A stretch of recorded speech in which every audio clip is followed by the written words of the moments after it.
네, 벌써 4월의 마지막 주입니다. 시간이 정말 빠릅니다.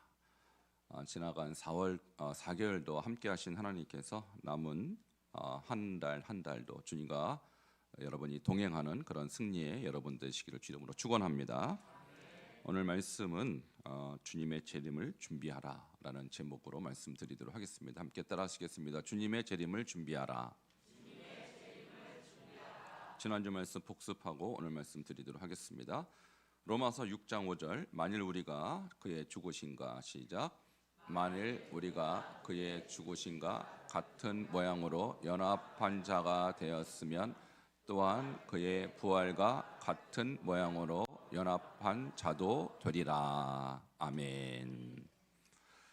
지난주가 부활절을 지키면서 예수님의 부활이 우리에게 어떤 의미가 있느냐라는 말씀을 드렸을 때 예수님의 부활 그날 여러분도 부활한 것이라고 말씀을 드렸어요.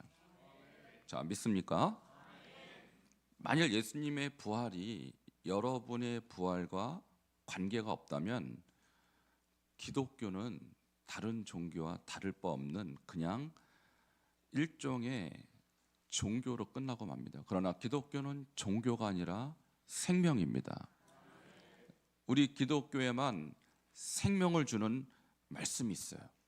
자, 그것은 예수라는 하나님으로 원래부터 하나님이셨던 분이 예수라는 인간으로 이 땅에 오셔서 우리를 위하여 죽으시고 부활하신 사건을 우리는 믿음으로 우리도 그리스도와 함께 부활한다는 신앙이 기독교인 것입니다. 자, 이것을 믿는 자는 그리스도와 함께 이미 부활했고 영생을 이미 얻은 것입니다. 자, 이것을 믿어야 내가 기독교를 믿는 거예요.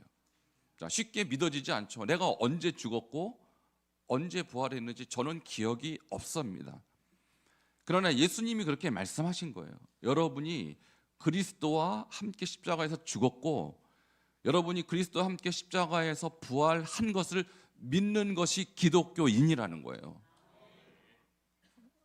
내가 경험한 적이 없음에도 불구하고 그것을 믿는 것, 이 믿음이 여러분을 부활시키는 거예요. 자, 그러면 우리는 마지막으로 이 부활을 믿는 자가 무엇을 하며 살아야 되는가? 그것은 주님의 재림을 준비하며 살아야 하는 것입니다. 성경을 크게 5가지 단어로 요약을 한다면 예수 그리스도에 대한 5가지 단어로 요약하면 예수님의 탄생, 이게 첫 번째 복음이에요. 예수님이 여러분을 구원하러 이 땅에 탄생하셨습니다.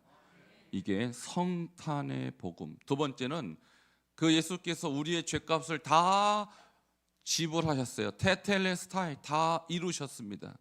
자, 이것이 두 번째 예수님의 십자가. 첫 번째는 예수님의 뭐라고요? 탄생. 두 번째는 예수님의 십자가. 이 십자가가 여러분 십자가 복음이에요. 여러분의 죄값을 지불하신 이 사건이 여러분을 구원으로 이끄시는 위대한 사건이었습니다. 자, 그것이 두 번째 예수님에 관한 두 번째 단어. 세 번째는 그 예수께서 부활하셨습니다. 그래서 기독교의 핵심은 예수님의 탄생, 십자가, 부활. 지난주까지 부활 얘기를 여러분 들으시고 그 다음 네 번째 중요한 단어가 뭐냐면 오늘 말씀에는 나오지 않지만 우리 주님께서 40일을 사시고 나서 승천하셨어요. 그래서 기독교의 네 번째 핵심어는 승천입니다. 자, 한번 따라하시겠습니다. 승천. 자, 첫 번째가 뭐라고요? 탄생, 십자가, 부활, 승천. 이 네 가지가 예수님에 관한 네 가지 핵심 단어고 마지막이 뭘까요? 재림이에요. 재림. 이 5가지를 믿는 자가 예수를 믿는 것입니다. 그리고 이것을 믿는 자는 구원을 받게 되는 것입니다. 교회를 열심히 나와도 내가 뭘 믿는지를 아셔야 되는데 그걸 모르면 내가 믿는다고 착각할 수 있어요. 자, 복음의 마지막 관문은 예수님의 재림을 믿는 것입니다.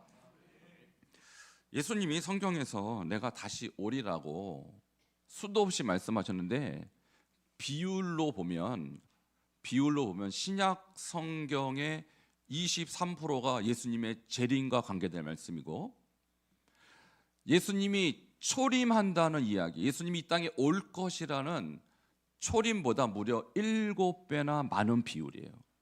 그러니까 예수님이 이 땅에 오신다, 성탄의 복음보다 재림의 복음이 무려 7배나 성경에서 강조가 되고 있습니다.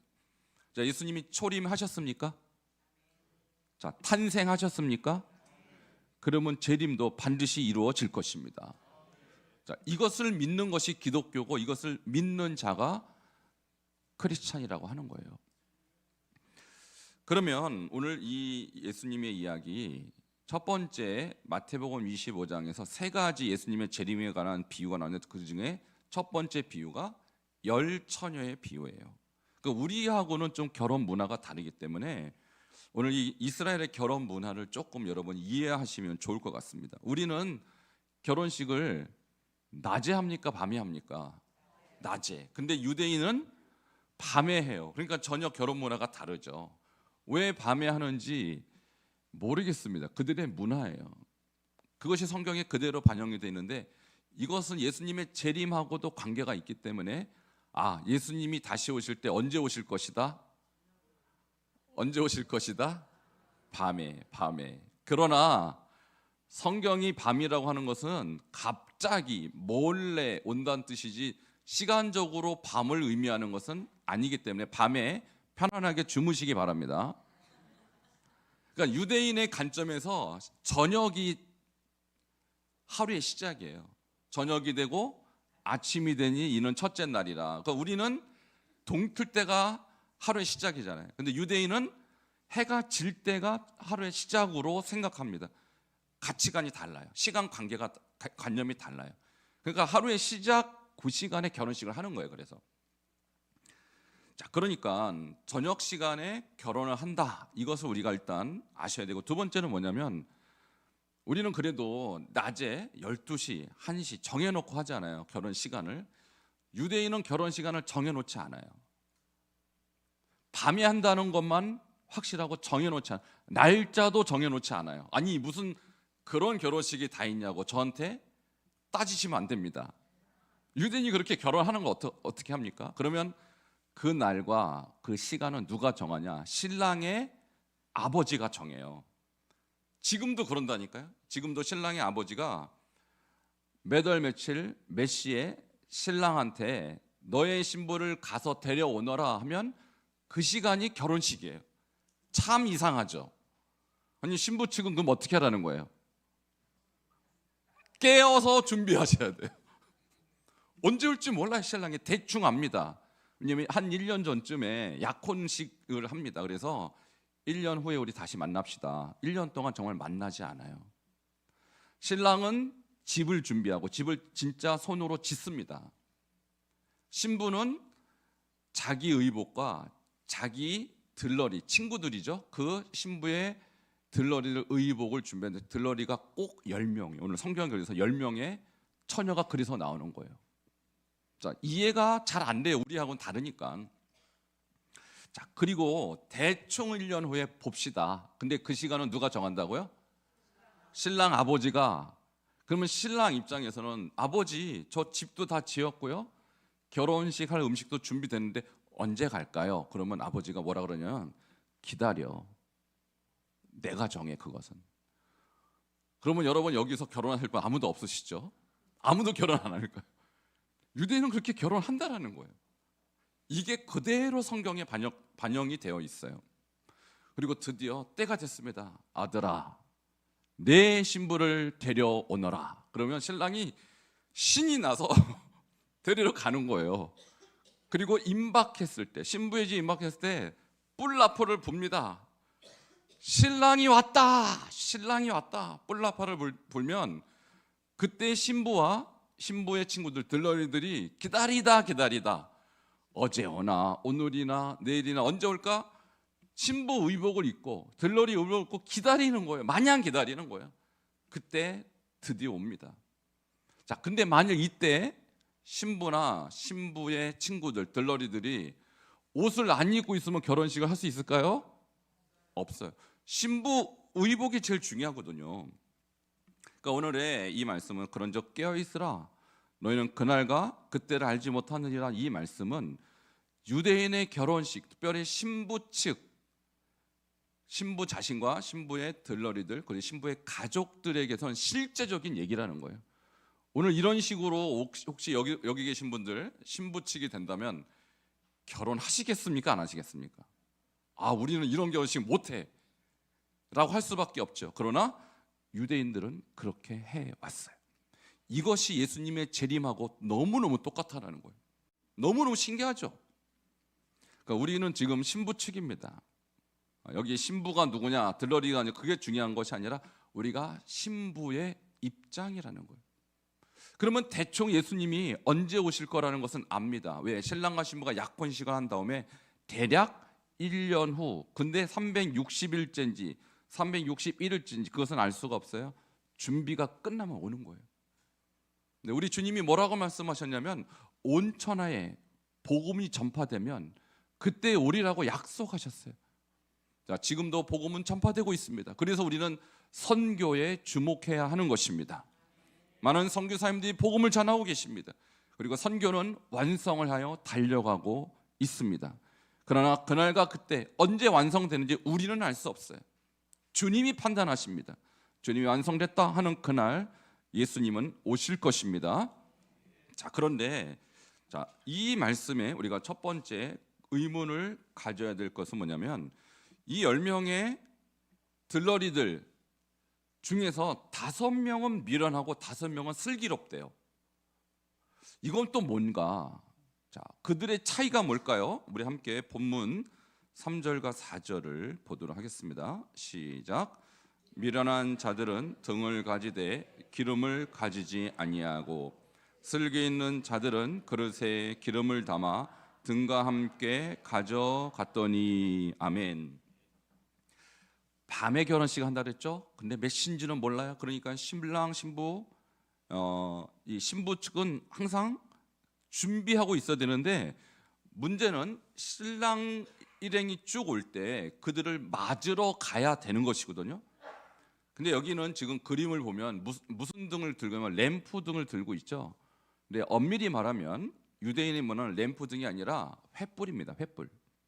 자, 횃불을 들고 손뭉치가 뭉쳐져 있는 그곳에 기름을 15분에 한 번씩 부어야 이 횃불이 꺼지지 않아요. 자, 그런데 5명의 신부는 등과 함께 모두 준비했어요. 기름을 준비했고 5명의 처녀는 등과 함께 기름을 가지지 않았습니다. 그러면 이 램프, 이 횃불은 15분이면 꺼질 것입니다.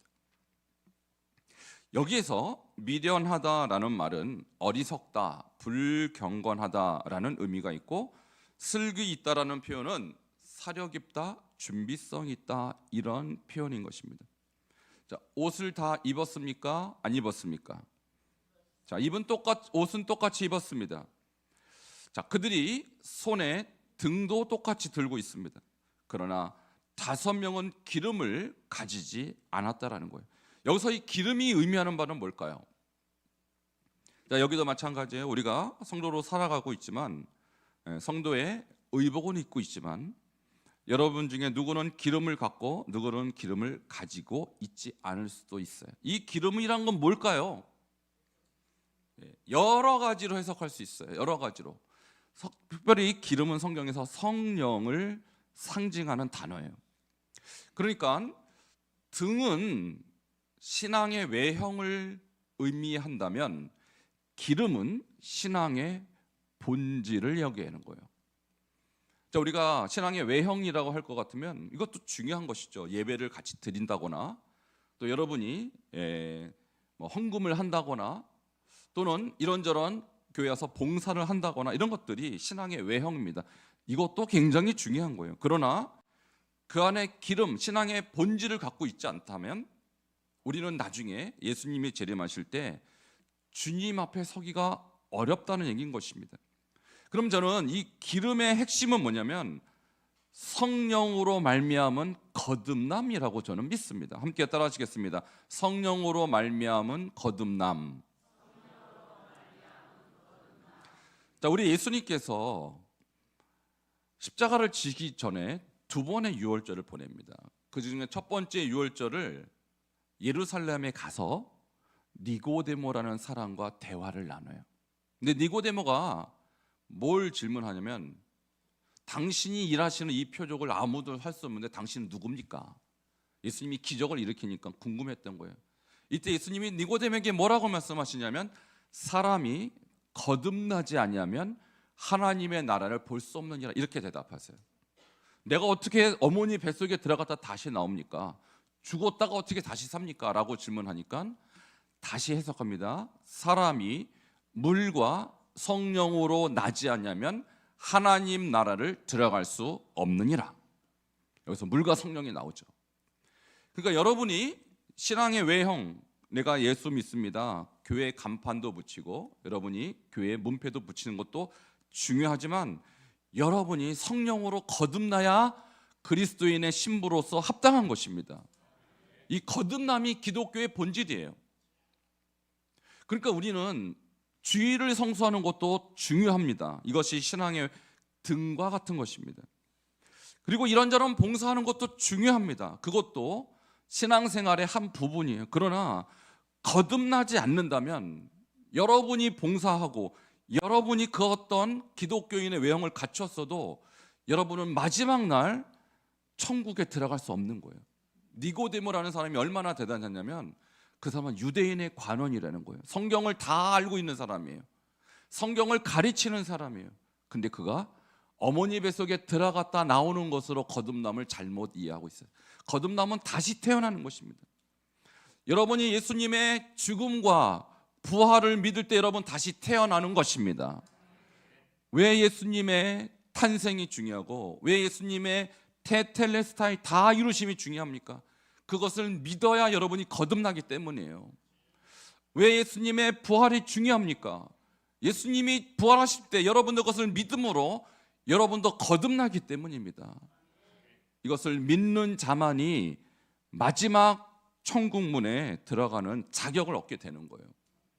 여러분, 오늘 이 설교가 왜 이렇게 중요하냐면, 여러분이 지금까지 신앙생활 열심히 해오셨지만 중요한 것은 등이 아니라 기름이라는 거예요. 내 안에 성령으로 말미암아 거듭남이 있는가? 없다면 오늘 이 시간이 거듭나는 시간이 되기를 축원합니다. 여러분, 거듭남에 대해서 영적 대각성을 일으킨 많은 분들은 너무나도 똑같은 얘기를 하는 것입니다. 특별히 우리 감리교를 창시한 웨슬리 목사님 이렇게 말씀하셨어요. 거듭남이란 우리 영혼의 가장 깊은 속이 변화되어 그로 인하여 죄인이 거룩한 성도가 되는 것입니다. 함께 따라 하셨습니다. 거듭남이란 우리 영혼의 가장 깊은 속이 변화되어 그로 인하여 죄인이 거룩한 성도가 되는 것입니다. 여러분, 거듭남은 우리의 내면이 변화되는 거예요. 니고데모는 내면이 변화되지 않은 채 그저 열심히 성경을 배우고 가르치는 종교인으로 살았을 뿐이에요. 근데 예수와 같은 능력을 본 적이 없어요. 당신 누구요?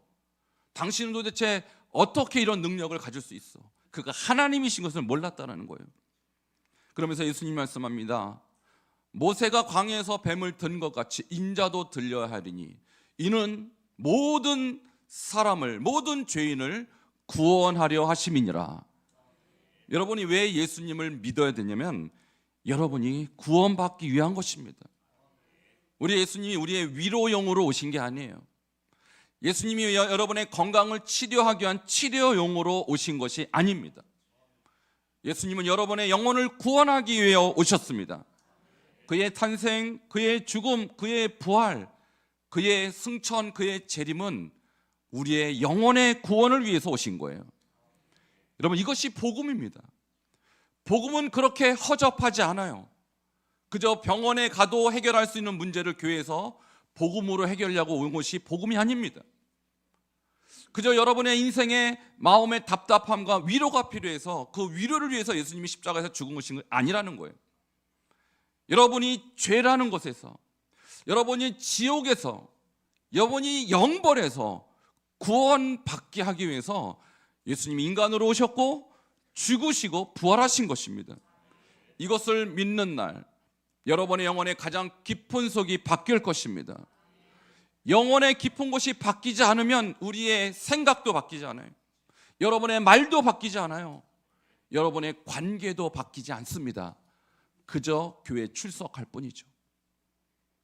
그러나 여러분의 영혼이 바뀌면 여러분의 생각도 바뀔 것입니다. 여러분의 말도 바뀔 것입니다.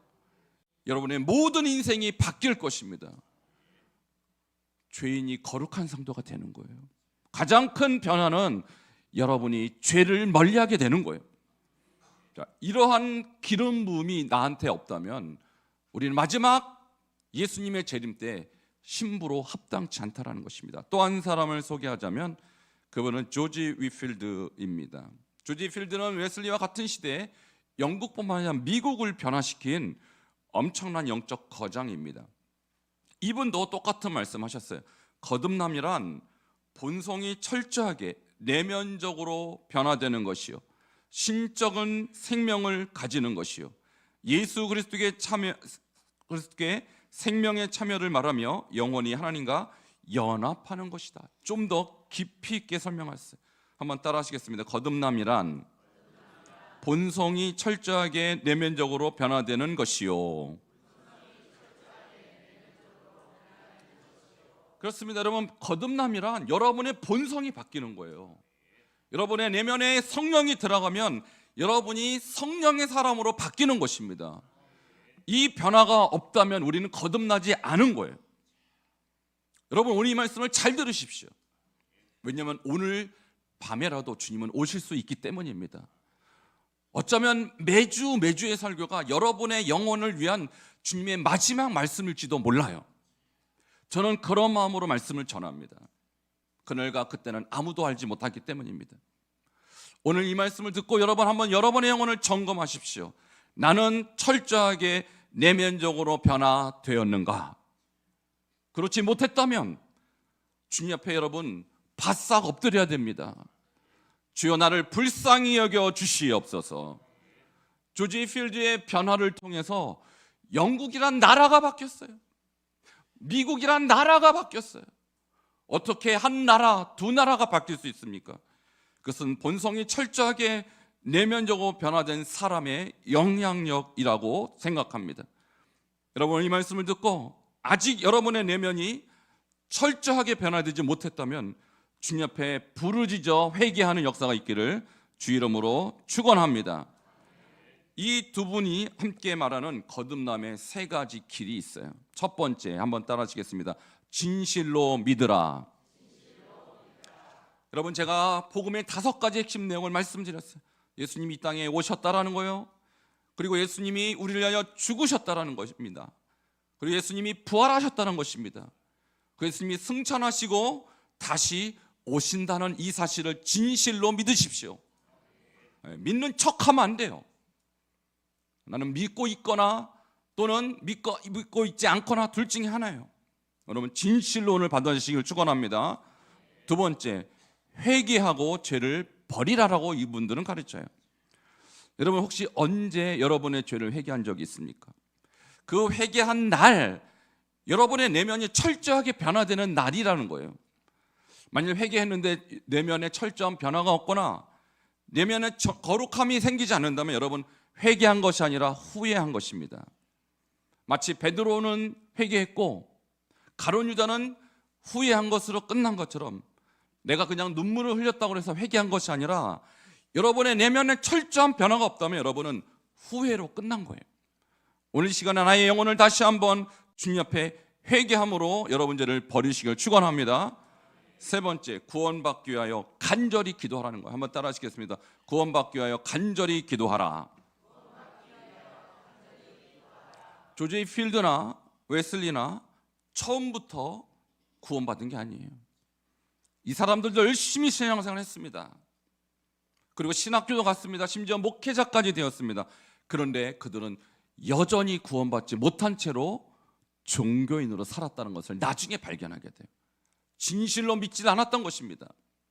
목사였지만 진실로 회개하지 않았던 것입니다. 목사였지만 진실로 구원받기 위해서 기도하지 않았다라는 거예요.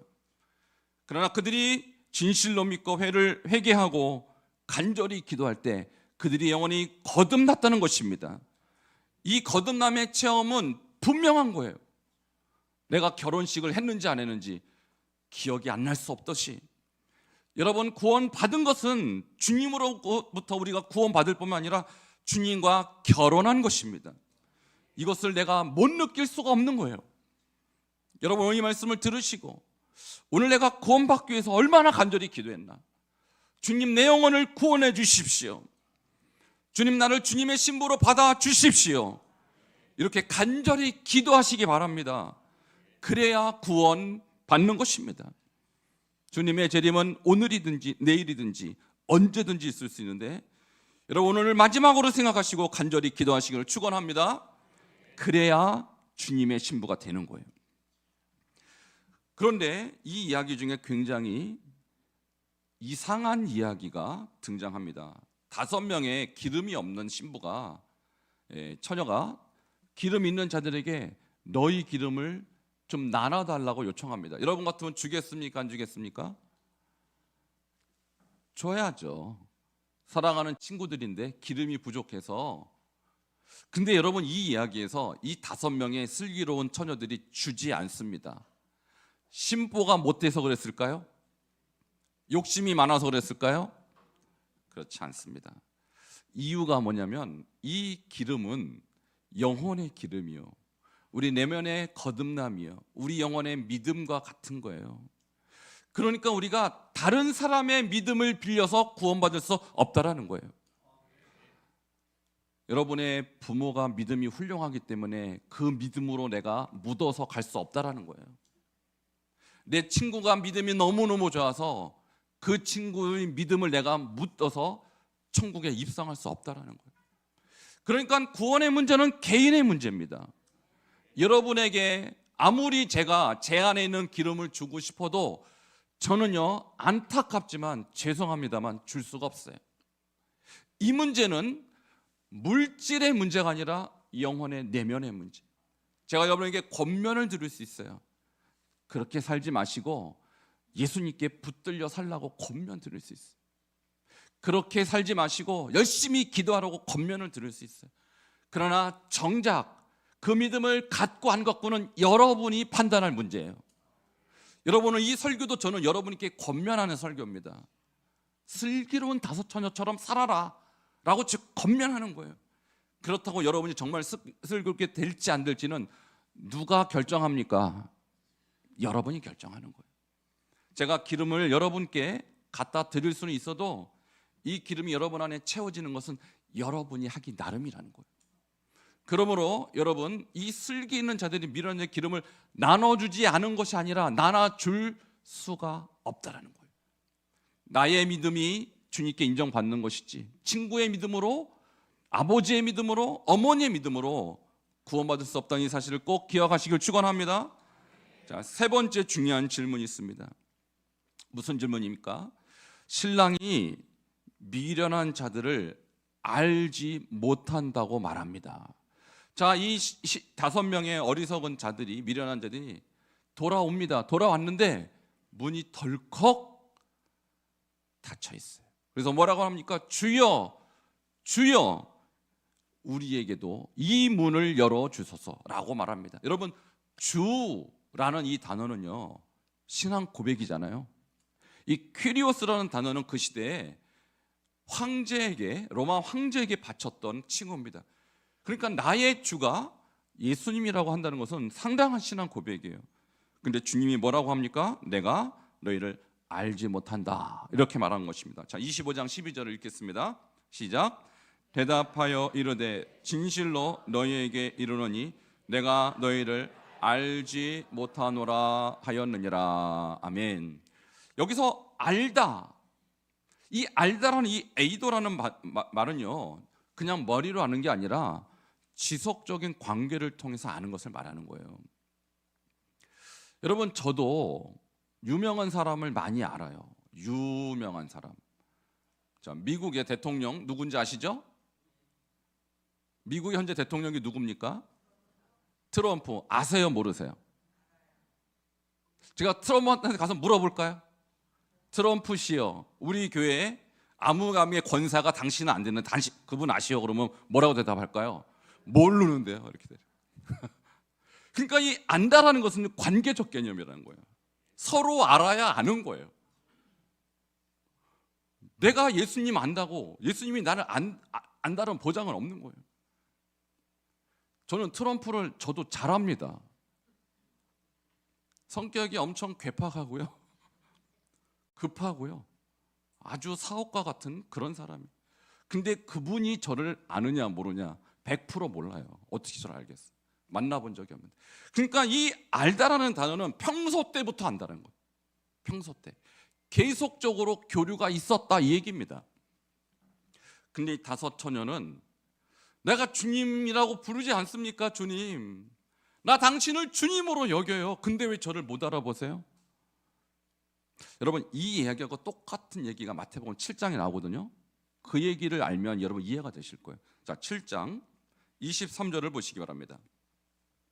시작.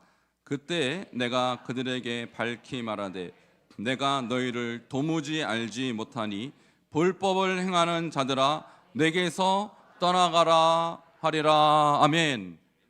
자, 똑같은 얘기가 7장에도 나오죠. 근데 이 비유는 무슨 비유냐면 거짓 선지자들의 내가 주를 위하여 귀신도 쫓아내고 큰 권능도 행했고 선지자 노릇도 했는데 나 아시죠?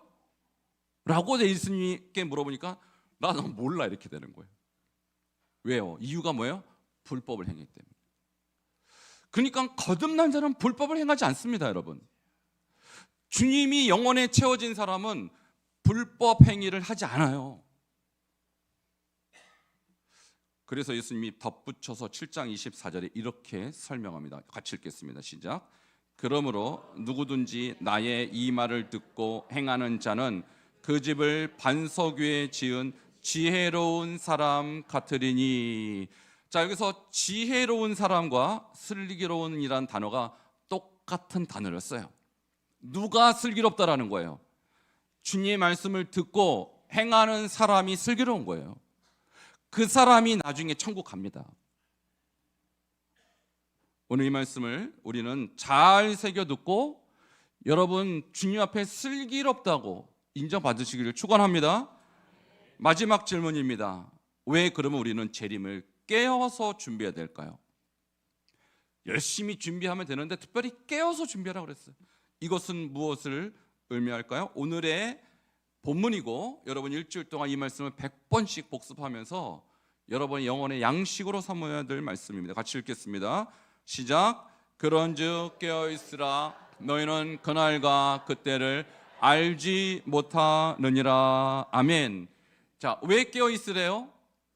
그날과 그때를 알지 못하기 때문에. 이 깨어있다라는 고레오란 말은 사실은 망보다 이런 뜻이에요. 그러니까 전쟁터에서 전쟁에 이 적군들이 언제 쳐들어올지 모르잖아요.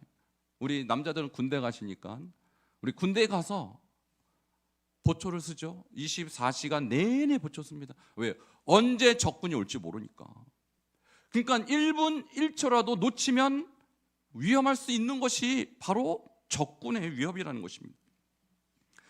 마찬가지로 우리 주님이 오늘 올지 내일 올지 그 시간을 알려주지 않았어요. 마치 유대인의 결혼식에 날짜와 시간이 정해져 있지 않은 것처럼 예수님이 오시는 그날은 정해져 있지 않습니다. 그러므로 여러분 항상 깨어 있으시길 바랍니다. 특별히 누가복음 21장 36절은 이 똑같은 내용을 우리에게 가르쳐주면서 깨어 있는 것은 항상 기도하며 깨어 있으라고 우리에게 가르쳐주고 있습니다. 여러분, 그러니까 오늘부터입니다. 지금부터입니다. 여러분, 주님은 반드시 오신다는 사실 일단 믿으시고, 믿습니까? 두 번째, 그 다시 오심을 나는 깨어서 준비하되 기도에 깨어서 준비하십시오. 기도에 깨어서 준비하십시오. 내가 지금까지 기도 생활이 게을렀다면 오늘부터 여러분 기도의 삶을 깨어서 기도하는 삶으로 바꾸셔야 돼요. 그것이 주님을 준비하는 좋은 방법입니다. 말씀을 정리하겠습니다. 기독교는 다른 종교와 달리 지식으로 끝나는 종교가 아닙니다. 주님의 약속을 믿는 종교예요. 그 중에 마지막 약속은 주님의 재림을 믿는 것입니다. 그것이 만일 사실이 아니라면 비기독교인이나 우리나 무슨 문제가 있겠어요. 사실이 아니라면. 근데 이것이 사실이라면 믿는 자만 구원받을 것입니다. 저는 이것이 사실이라고 믿습니다. 왜? 예수님의 초림도 역사적으로 성취되었고 예수님의 죽음도 역사적으로 성취되었기 때문이에요. 그리고 예수님의 부활도 역사적으로 성취되었기 때문입니다. 근데 재림은 성취되지 않을까요? 이 재림을 준비하되 여러분 오늘이 될지 내일이 될지 알 수 없는 주님의 약속을 기도하며 깨어서 준비하는 여러분 되기를 주 이름으로 축원합니다. 기도하시겠습니다. 재림 약속은 주님이 우리에게 예언하신 마지막 약속입니다. 자, 이 약속만 남았습니다. 누가 이 약속을 축복으로 받아들일지는 여러분이 결정할 수 있어요. 주님, 혹시 내가 아직 거듭난 삶이 아니라면 오늘 이 시간에 거듭나기 원합니다. 저 나의 죄를 회개합니다. 나의 죽으시고 부활하신 예수님을 다시 한번 내 마음속에 진실로 믿습니다. 그리고 나의 죄를 회개합니다. 그리고 내가 이제부터 깨어서 기도하며 주님의 오심을 기다리겠습니다. 우리 기도하며 주님 앞에 나갈 때 주여 한번 통성으로 듣고 기도하겠습니다. 주여, 하나님 감사합니다. 우리 예수님이 다시 오시마 약속하신 그 재림의 약속을 우리는 눈앞에 두고 있습니다. 하나님이여, 이스라엘의 신부들이 그날과 그때를 알지 못하는 것처럼 우리도 예수님의 다시 오심을 알지 못합니다. 그러나 우리는 깨어서 주님의 오심을 준비하기 원합니다. 아직도 영적으로 거듭남이 없다면 주님 오늘 이 시간에 다시 한번 주님을 진실로 받아들이게 하시고 주님이여 진실로 주님을 영접하며 우리의 죄를 회개합니다. 주여 용서하여 주시옵소서. 주여 불법적인 살았던 모든 죄를 회개하오니 주님 용서하여 주시옵소서. 주님은 진실로 회개하는 이 심령들을 받아주시고 거듭나는 역사가 있게 하여 주시옵소서. 또한 우리가 회개하며 주님 앞에 다시 한번 나아갈 때 우리가 주님의 재림을 믿음으로 기도하며 깨어 준비하기 원합니다. 주님 게으르지 않게 하시고 아버지 불법을 행하며 살지 않게 도와주시고 거룩한 신부로 하루하루를 준비할 수 있도록 역사하여 주시옵소서. 예수님 이름으로 기도하옵나이다. 주님 감사합니다. 오늘 열 처녀의 비유를 통하여 나는 과연 미련한 자인지 슬기로운 자인지 돌아봅니다. 주여, 우리 안에 기름이 없음에도 불구하고 우리가 잠들어 있다면 우리는 결코 주님의 재림을 준비하지 못한 것이오니 오늘 이 시간에 우리에게 성령의 기름을 부어주시고 하나님이여 주의 진리의 말씀을 진실로 믿게 하시고 회개함으로 거듭난 영혼이 되게 하여 주시옵소서. 그리고 기도하며 깨어서 주님 다시 오심을 하루하루 매번 매초를 준비하는 진실한 주님의 신부들이 되게 하여 주시옵소서. 예수님 이름으로 기도하옵나이다. 아멘. 준비하신 예물 드리도록 하겠습니다.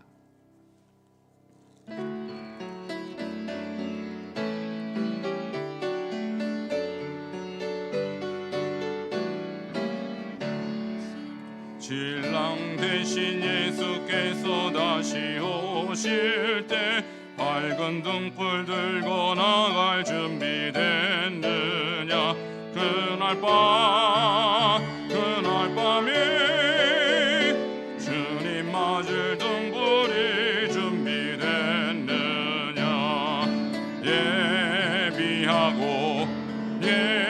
예비하라. 우리 신랑 예수 오실 때 밝은 등불 손에 들고 기쁨으로 주를 맞겠네.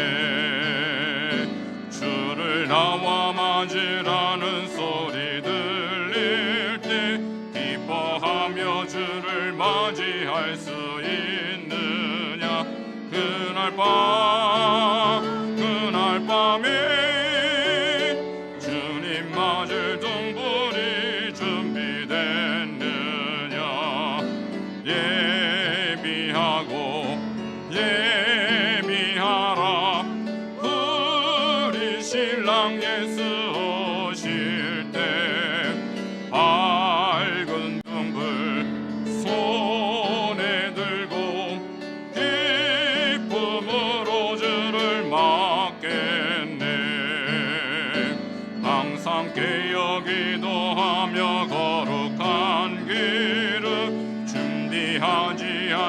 주를 맞이 못하리.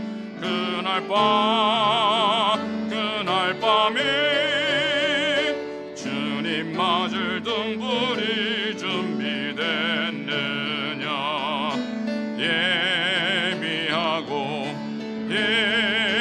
예비하라.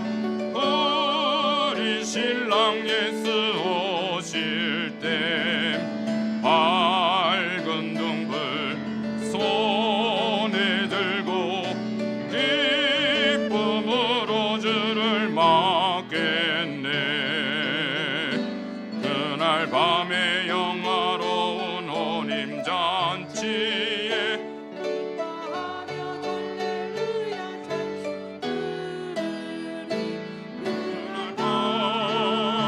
그날 밤에 주님 맞을 등불이 준비됐느냐. 예비하라.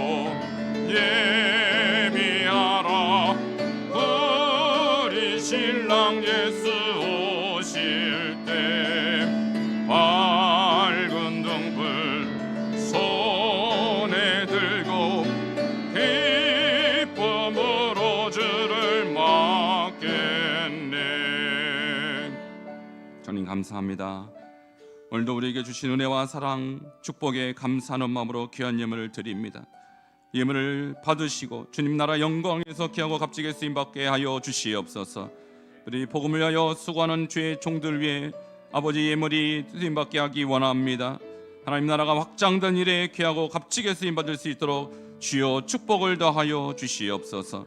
우리 육신의 연약함, 마음의 연약함, 또한 영혼의 문제가 있습니까? 우리 주 예수 그리스도의 본의 능력으로 이 시간 함께 하셔서 치유받고 깨끗함 받고 자유케 하여 주시옵소서. 예수 그리스도 이름으로 축복하며 기도하옵나이다. 아멘. 우리 함께 축복하는 시간을 갖도록 하겠습니다.